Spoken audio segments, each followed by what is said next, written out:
Welcome students. Today we are going to read a very simple story, Iswaran the Storyteller.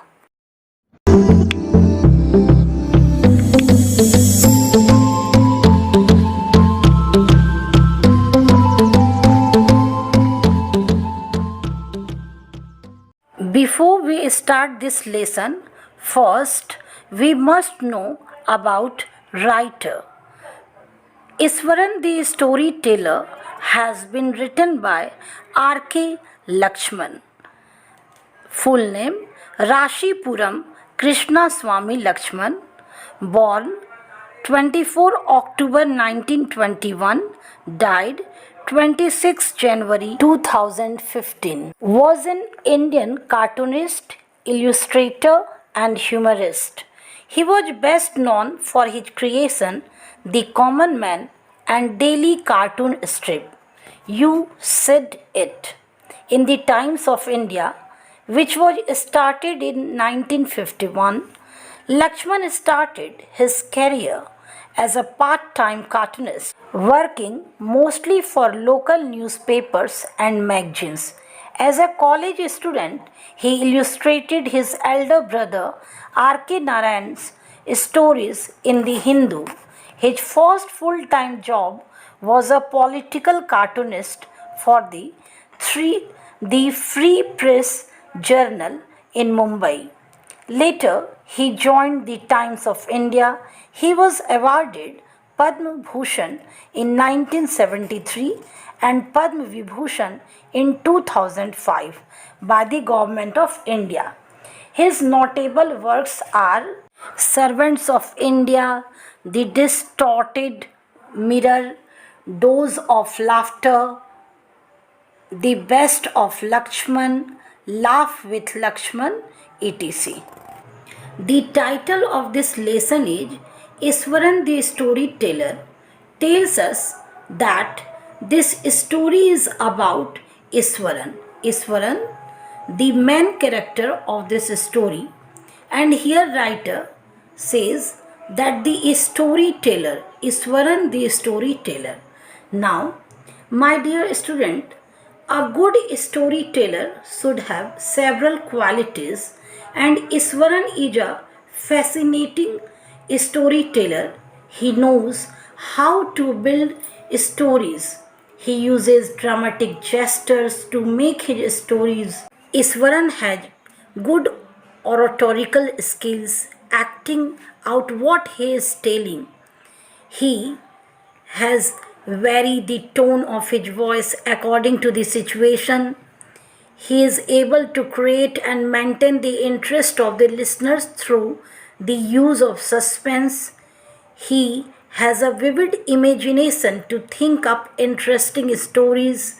He has a sense of humor which he should use effectively for making his story enjoyable.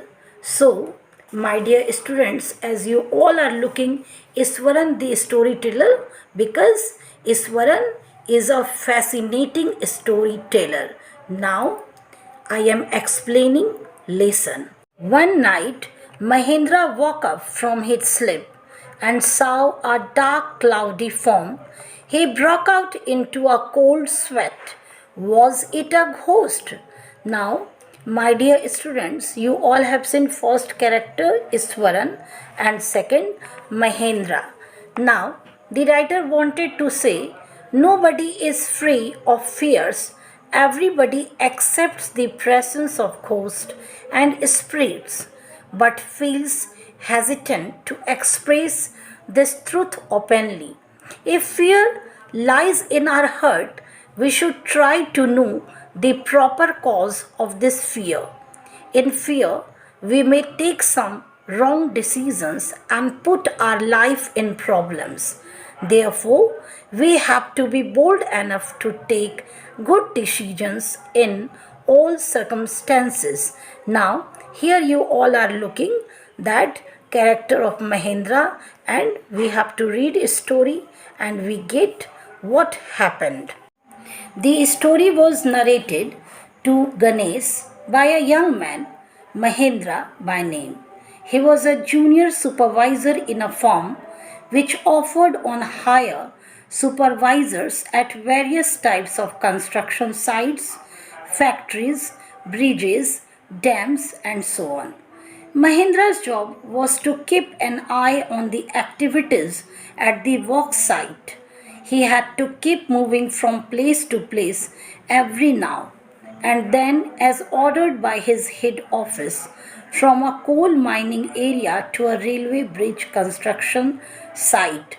From there, after a few months, to a chemical plant which was coming up somewhere. Explanation of the first passage. Here, supervisor is given. Supervisor means a person whose job is to check the work of all the other people.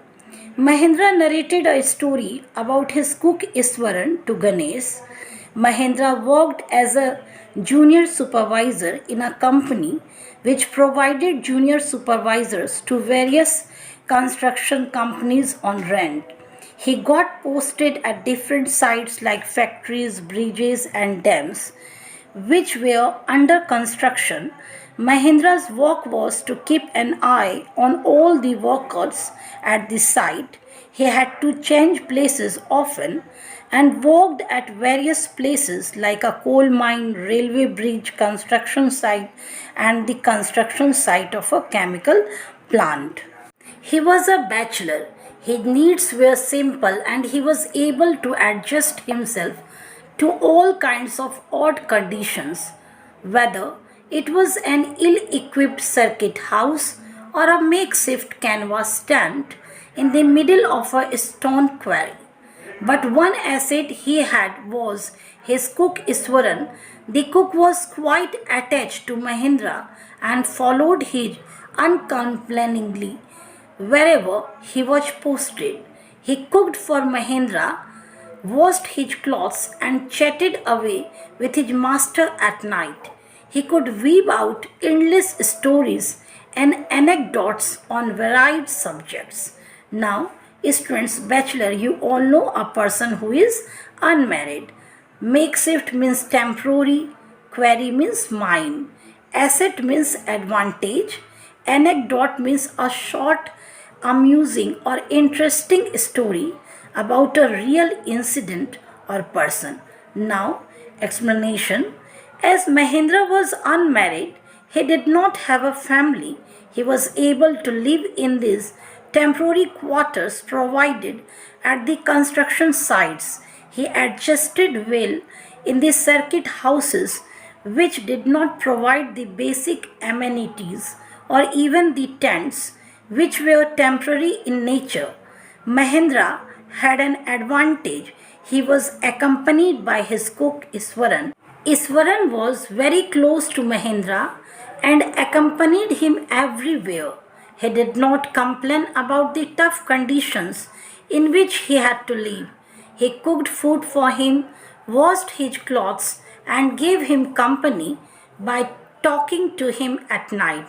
Iswaran had a quality that he was good at telling stories and he entertained Mahendra with his stories which were based on different subjects. Iswaran also had an amazing capacity to produce vegetables and cooking ingredients seemingly out of nowhere. In the middle of a desolate landscape with no shops visible for miles around, he would miraculously conjure up the most delicious dishes made with fresh vegetables within an hour of arriving at the zinc shed shelter at the new workplace. Now, here are some words. And now, desolate means uninhabited, empty, conjure up together or create with magic. Zinc shelter, seed shelter, a temporary place to live with the roof made of metallic sheets. Now, explanation. Mahendra tells Ganesh that Iswaran was a great cook. Whenever they shifted to a new location, he would gather all the vegetables and other ingredients required by him to cook in no time. as they lived at places which was not inhabited by many people in temporary shelters with roofs made of metallic seeds. It seemed as if he would do some magic and gather all the ingredients out of nowhere. Mahendra would be up early in the morning and leave for work after breakfast, carrying some prepared food with him. Meanwhile, Iswaran would tidy up the shed, wash the clothes, and have a leisurely bath, pouring several buckets of water over his head, muttering a prayer all the while. It would be lunchtime by then. After eating, he would read for a while before dozing off. The book was usually some popular Tamil thriller running to hundreds of pages. Its imaginative descriptions and narrative flourishes would hold Iswaran in thrall. Now, my dear students, muttering means speaking in a low voice, dodging off, falling asleep. Narrative flourishes means detailed descriptions. Enthrall the state of being in someone's power. Explanation of this passage. Mahendra would wake up early in the morning, get ready and leave for work after eating his breakfast. He would carry his lunch along with him. After he left, Iswaran would clean their living place, wash Mahendra's clothes, and have a nice bath. He would take many buckets of water and pour water on his head while mumbling a prayer. After that, he would eat his lunch and read his favorite book in Tamil language. Iswaran would get carried away with the details and descriptions given in the books that he read when he would go off to sleep.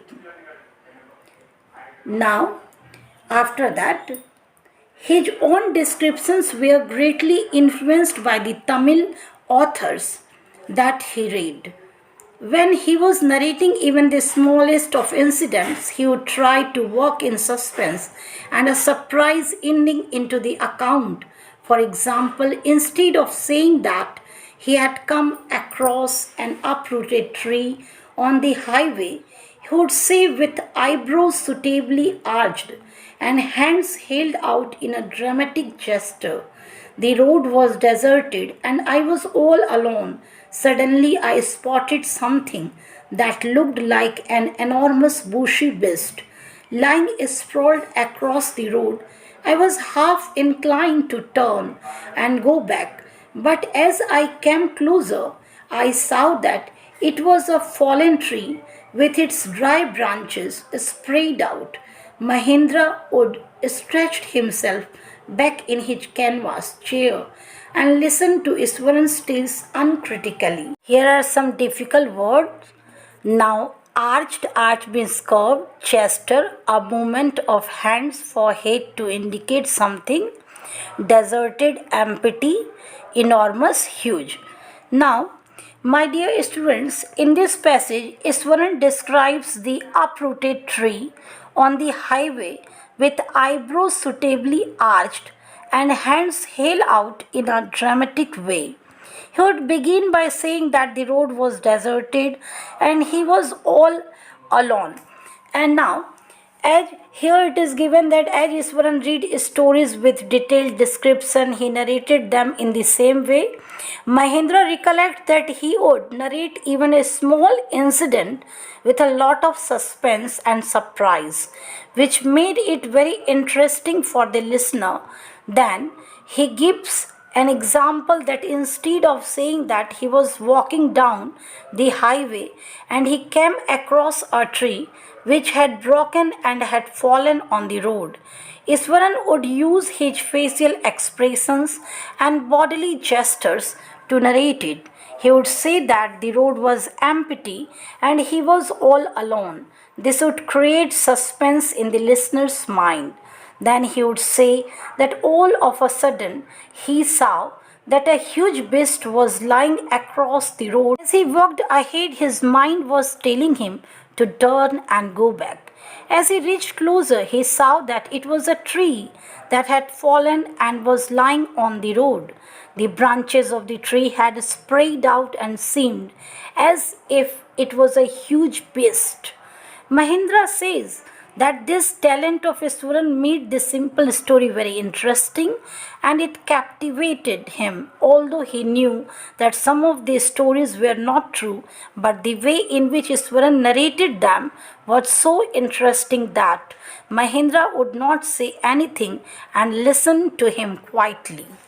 Okay, student, today I have explained page number 12 and 13. In next video, I will give you Hindi meaning explanation, and after that we have to start page number 14, 15, 16 and 17. Rest of the stories. Thank you.